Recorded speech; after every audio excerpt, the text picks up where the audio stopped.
ત્રણ એવી દેશી વસ્તુ જે તમારા બાળકની હાઇટ વધારવામાં સૌથી વધારે મદદ કરે છે. હાડકાના વિકાસ માટે બાળકના શરીરને કેલ્શિયમ, ઝીંક અને વિટામિન ડીની ખાસ જરૂર હોય છે. અને આ ત્રણેય ન્યુટ્રિયન્ટ્સ શેમાંથી મળે ખબર છે?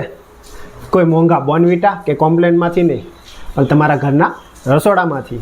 સૌથી પહેલું છે રાગી. રાગીમાં કોઈ પણ અનાજ કરતાં સૌથી વધારે કેલ્શિયમ રહેલું છે. 100 ગ્રામ રાગીમાં 344 મિલીગ્રામ જેટલું કેલ્શિયમ મળે છે, જે દૂધ કરતાં પણ વધારે છે. બાળકોને રાગીના ઢોસા, રાગીની રોટલા કે રાગીની રાબ બનાવીને આપો. અઠવાડિયામાં ઓછામાં ઓછા 4 થી 5 વખત બાળકોને રાગી જરૂર ખવડાવો.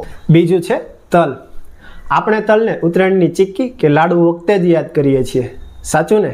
પણ તલમાં ઝીંકનું ભરપૂર પ્રમાણ રહેલું છે, જે સેલના ગ્રોથ માટે ખૂબ જ જરૂરી છે. રોજ સવારે 1 ચમચી તલને રોટલીમાં ભભરાવો કે પરોઠામાં આપો, કે એમના ચાવીને તલગોળ કે તલ સાકર સાથે આપો. ત્રીજું છે દેશી ઘી અને ગરમ દૂધનું કોમ્બિનેશન. દેશી ઘીમાં વિટામિન K2 અને દૂધમાં વિટામિન D રહેલું છે.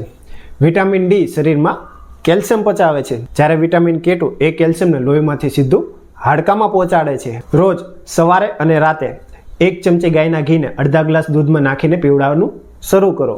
આ દૂધ ઘી કેલ્શિયમને સીધું ત્યાં જ પહોંચાડશે જ્યાં બાળકને સૌથી વધારે જરૂર છે. અને ચોથું બોનસ.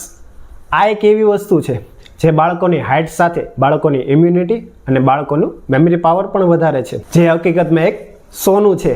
આ જાણવા માટે કોમેન્ટ કરો ગોલ્ડ.